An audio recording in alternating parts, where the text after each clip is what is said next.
Hey guys, welcome back. It's Crusade, and we're about to start the first gameplay for Dungeon Crusade.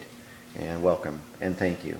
So let's start with this. We're going to help out the heroes, and it's a chance for you to see the new treasure cards for Dungeon Crusade. And I like the artwork I came up with, so hopefully you can leave some comments and tell me. So we're going to help them out a little bit, and you can see how these things work. So first up for Thorgrim, we're going to give him the Sword of Vengeance. And the text, actually, I have to redo the text on this because it actually came out a little too fuzzy for my taste.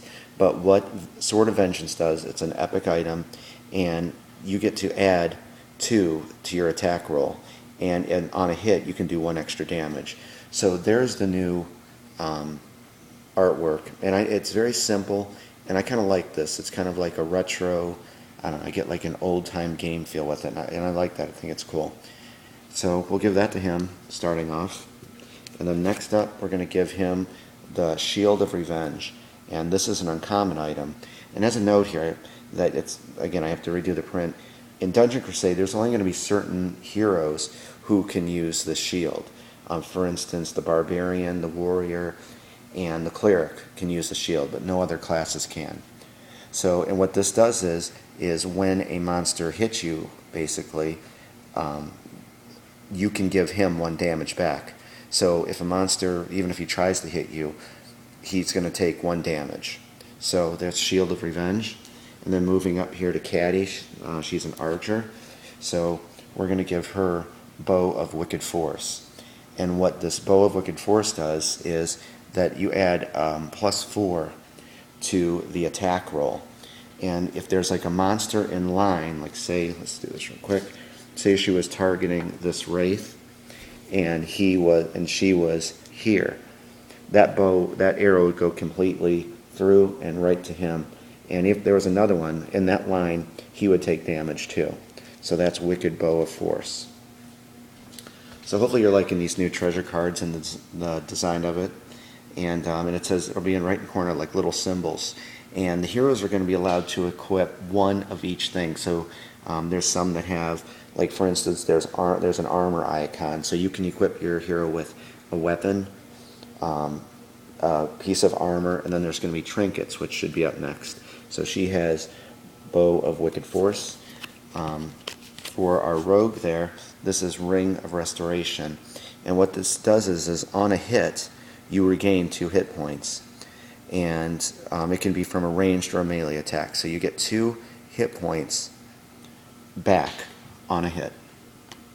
Now again, some of these, this is all brand new. It's going to probably be tweaked, but this is kind of what I'm thinking what it's going to go for. And how fitting for the last one, a Barbarian. And he has Axe of Slaying. And what this does is, this is a legendary, and what it's going to do is it gives him a +5 to his attack roll. And if we roll a natural 18, 19, or 20, we can do an extra 2 damage. So I think that's fitting for a Barbarian. So we got everything set up here. We got the champion. He's going to buff the undead with +2 on attack and +2 defense. And here's how we start Dungeon Crusade. I've never said this before, and I thought this was an original idea I had before. If this all goes through, with Dungeon Crusade, you're going to get what you call, this is a siege tile. And what it is I kind of got this from action movies. Do you ever watch like the beginning of a movie and there's like a really awesome action scene? And I thought that back then, I wanted Dungeon Crusade to be like that. I wanted, our turn orders up here. Of course, we move, explore, encounter, combat, and village. Well, a lot of games start with that, where you just, okay, well, I'm going to move up here. And I want Dungeon Crusade to start with, like, as you see, the heroes have bashed the door down, and they're going to start to confront the monsters. So that's kind of like what I'm thinking. And the reverse side, this is a torched room, so this is a very bright area.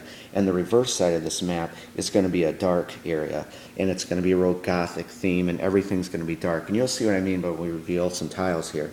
So that's the start of Dungeon Crusade. They've broken the doors down, and they're going to do battle with the monsters. So what we do is, when we start, we reveal 1 tile, because they can see through this. These are kind of doorways. Again, I designed all this stuff today, so it may change a bit. It probably will change drastically when this 2D artist starts developing the real tiles. So since they have line of sight there, we go to the top tile of the new tiles, and we take one. And all the new tiles, like these tiles, are 5 by 5. And so this is what I mean about a dark room. And monsters gain a +2 to attack and AC rolls in this room. There's other dark rooms that will give them other powers. Some dark rooms are very powerful, and some are just, like +1 and, +1 to attack and +1 to AC. But this one is +2. So we would put it there. And so there's the start of the dungeon. And how you start is this. After you place the one tile there, you come over here and you place one monster here, and you notice there's like a purple crystal here. All monsters spawn on the purple crystals. So what we do is we number this over here: 1, 2, 3, 4. So a monster gets placed here, in the corner, here, here, and here. So 1, 2, 3, 4. Line up your monsters, and then you just roll. Oh, I'm sorry, I forgot to tell you this.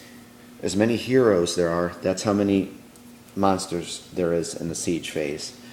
So we just roll 4. So this monster will go on the 4th. So we numbered that: 1, 2, 3, 4. Next, 4 comes up, we just roll again. 2. He would go on the 2nd here. He's like kind of in the front of that. And then finally, 1 or 3. Next one goes on 3. Last one goes over here in the corner. So that's the start here. And that's kind of like how it's called the siege phase. When you break in, the monsters are there, you're here, let's do this. So what we do is we come over here for the initiative, flip these things over. There's 8 monsters, 8 heroes, and we shuffle them. Hopefully you like that whole action scene thing. I thought that was a good way to start this. So 1, 2, 3, 4. Am I missing one? I was missing 3. Sorry about that. Okay, that's good enough. So we start with the first hero here, would be our cleric, and he will go on the 8th turn. So he is going to go last. And then this monster over here, the skeleton warrior, will go 7th. Caddy will go 2nd. And then the wraith will go 1st.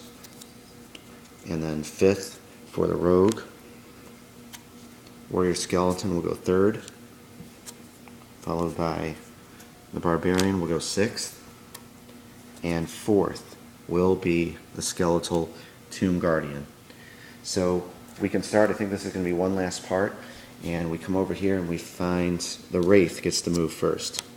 So what he's going to do is, since this game is not going to be using tiles, he's going to move. So I'm going to take their AC and divide it in half and move him by 7. Again, they're going to have movement and range in the finished product. So he's over here, and he would just go to it. His tactic is to go towards the closest hero. So we would move him 1, 2, 3, 4, 5, 6, 7, and he doesn't attack. He's a melee, so he can't get to anyone. So he would stay right there. And then next up, I take his token off, and we go to Caddy. Now Caddy's range is because it says she attacks 2 tiles.